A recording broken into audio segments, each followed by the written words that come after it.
Qatarla ilk dəfə olaraq region daxili marşrut üzrə sərnişin daşımalarına başlanılır.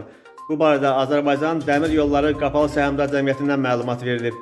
Məlumatda bildirilir ki, 28 sentyabr 2025-ci il tarixindən etibarən Gəncə Mingəçevir Ağstafa marşrutu üzrə müasir elektrik qatarları fəaliyyətə başlayacaq. Qatarlar gündə 2 dəfə sərnişinlərə xidmət göstərəcək. Qrafika əsasən qatar hər gün saat 5:45-də Gəncədən yola düşərək 6:57-də Mingəçevir şəhər stansiyasına çatacaq. Saat 7:15-də Mingəçevirdən Gəncə Ağstafa istiqamətində hərəkət edərək 8:26-da Gəncə, 9:48-də isə Ağstafada olacaq. Günün ikinci yarısında reyslər saat 16-da Ağstafadan başlayacaq. Qatar saat 17:19-da Gəncəyə, 18:36-da Mingəçevir şəhər stansiyasına çatacaq.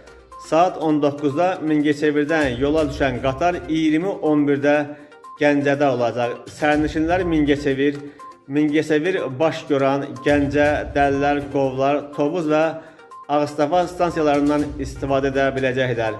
Qatarlarda standart plus, biznes və birinci siniflər üzrə səyahət imkanları təklif olunacaq.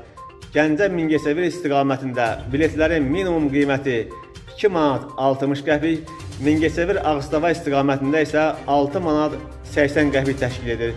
Sərnişinlər səfər zamanı ödənişsiz Wi-Fi xidmətindən yararlana biləcəklər. Biletləri 25 sentyabr tarixindən etibarən Azərbaycan Dəmir Yollarının rəsmi veb saytı və ADY Mobile tətbiqi vasitəsilə əldə etmək mümkündür.